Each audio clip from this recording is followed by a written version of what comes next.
Assalamualaikum warahmatullahi wabarakatuh. Perkenalkan, nama saya Ahmad Nuari. Saya akan menjelaskan tugas saya tentang peran strategis di masa kini. Bab 1, pendahuluan. Latar belakang. Peranan teknologi dalam dunia pendidikan berkembang pesat. Kebutuhan terhadap teknologi sangat diperlukan di era globalisasi saat ini. Kemajuan suatu lembaga pendidikan salah satunya dapat dilihat dari bagaimana sekolah tersebut memanfaatkan teknologi informasi dan komunikasi sesuai kebutuhan dan memanfaatkan dengan optimal. Salah satunya pemanfaatan teknologi yang dibutuhkan sekolah untuk membantu kegiatan belajar mengajar adalah e-learning. Menurut si Ahan 2004, sebagaimana yang dikutip oleh Mujid dan Munir, fungsi e-learning adalah sebagai substitusi pengganti.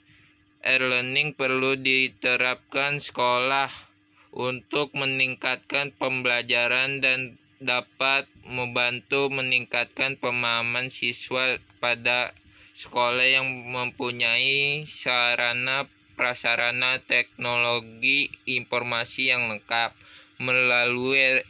Melalui e-learning, siswa dapat melihat materi-materi pelajaran, mengerjakan tugas dan tes, berdiskusi, melihat nilai tugas maupun tes yang diperoleh. Saat ini e-learning sudah banyak diterima oleh dunia pendidikan. Terbukti dengan maraknya implementasi e-learning di lembaga pendidikan, banyak sekolah-sekolah yang sudah menerapkan e-learning. Untuk mendukung pembelajaran sekolah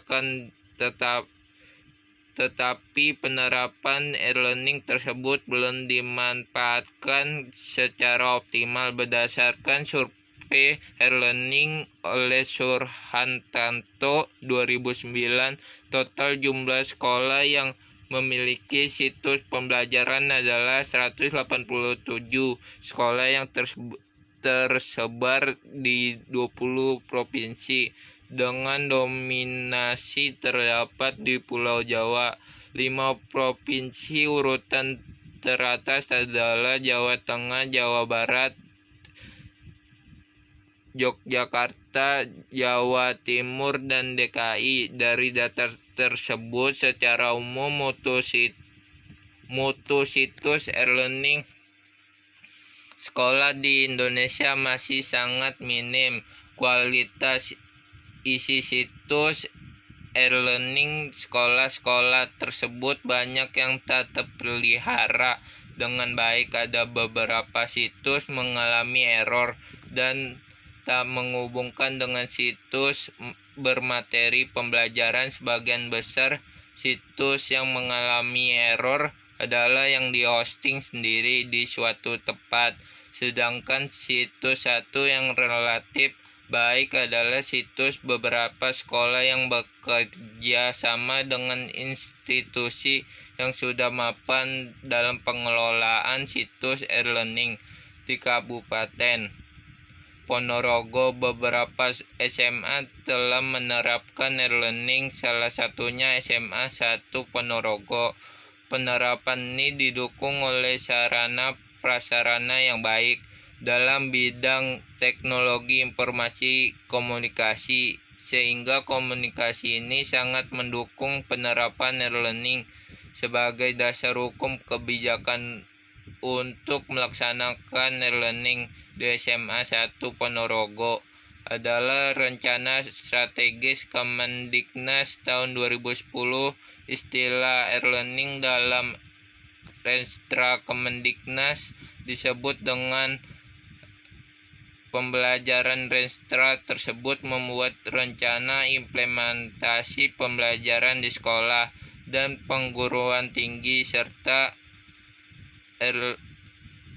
administrasi di lingkup internal. Kemendiknas itu sendiri Renstra Kemendiknas 2010 sampai 2014 tentang sasaran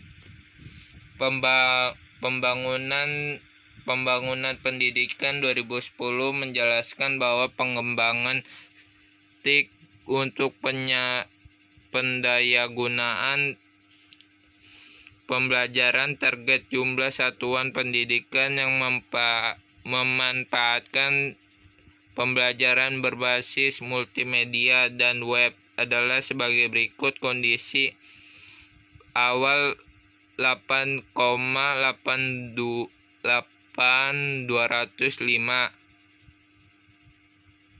tahun 2010 target 11.752%, tahun 2011 target 17.984, tahun 2012 target 22.182%, tahun 2013 target 26.500%, tahun 2014 target 30.095%. Kemendikbud 2013 Pembangunan Pendidikan 2010 sampai 2014 memiliki saran untuk melaksanakan pembelajaran di tingkat SD, SMP, dan SMA atau SMK secara garis besar. Sasaran pembangunan pendidikan 2010 sampai 2014 dikemukakan poin 2, sekurang-kurangnya 40% SD dan 60% SMP melaksanakan e-learning pembelajaran. Poin 3, sekurang-kurangnya 75% SMA dan 70% SMK melaksanakan e-learning pembelajaran. Poin 4, sekurang-kurangnya 70% PT berakses e-jurnal. Program yang dilakukan mencapai sasaran pembangunan e-learning pembelajaran ternyata berupa pengembangan model penyelenggaraan e-learning pembelajaran, sehingga kebijakan ini belum dilaksanakan secara menyeluruh.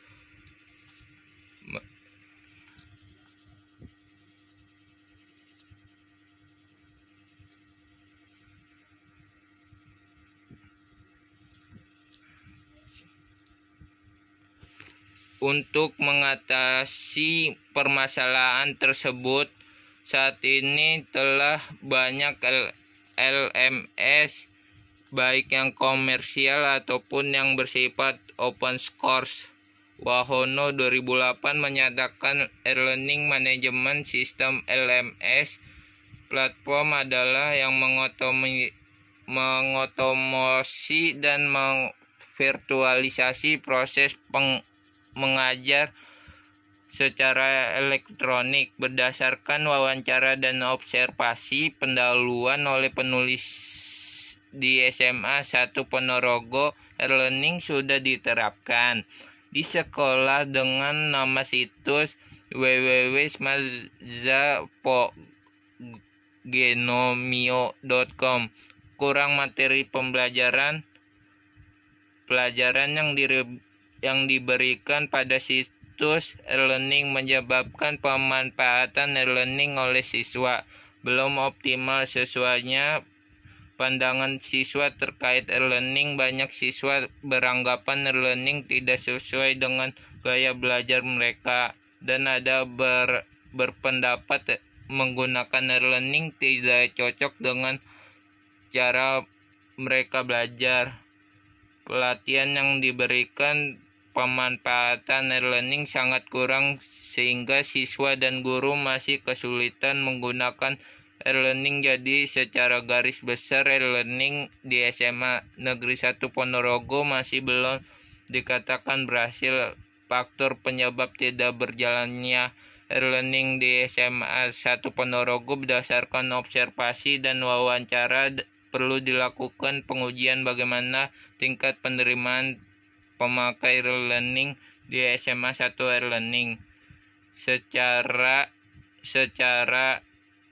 sejak tahun 1989 sampai dengan 2000 tercatat 424 jurnal menyandur teori hitam. Terbukti secara konsisten dapat menjelaskan faktor yang mempengaruhi penerimaan penggunaan teknologi. Agustiawan dan Subakyo 2011. Rumusan masalah. Berdasarkan latar belakang masalah, rumusan masalah dengan penelitiannya adalah bagaimana e-learning dengan menggunakan TAM yang sudah dimodifikasi di kalangan siswa SMA 1 Ponorogo. Faktor penyebab tidak berjalannya e-learning di SMA 1. Bab 2 pembahasan. Hasil dan pembahasan berisi tentang pembahasan penyelesaian masalah yang diangkat, penentuan analisis. 2. Menjawab rumusan masalah. Sebagaimana yang dikutip oleh Mujid dan Munir 2005, fungsi e-learning adalah sebagai suplemen tambahan, berfungsi sebagai komplement pelengkap, atau berfungsi sebagai substitusi pengganti. E-learning perlu diterapkan di sekolah untuk meningkatkan pembelajaran dan dapat membantu meningkatkan pemahaman berdasarkan observasi dan wawancara. Perlu dilakukan pengujian bagaimana tingkat penerimaan pemakaian e-learning di SMA 1 Ponorogo. Bab 5 penutup. Kesimpulan. Perkembangan teknologi yang semakin pesat saat ini membawa banyak perubahan dalam hidup manusia, tidak terkecuali dalam hal interaksi antar manusia. Kemajuan teknologi membuat komunikasi menjadi semakin mudah. Saat tidak dapat bertemu secara langsung, kita tetap dapat menjalin komunikasi. Adanya fasilitas-fasilitas untuk berkomunikasi seperti media sosial dan instant messenger yang bisa digunakan untuk chatting, membuat smartphone banyak diminati oleh kaum muda, khususnya remaja. Apalagi saat ini sudah banyak aplikasi untuk berkomunikasi yang bisa diunduh secara gratis dengan fasilitas yang lebih lengkap seperti mengirim foto dan pesan suara sesuai dengan usianya. Remaja adalah fase di mana mereka mulai ingin mengenal lingkungan selain di dalam keluarga mereka. Remaja mulai beradaptasi dengan lingkungan barunya. Ketika sudah berada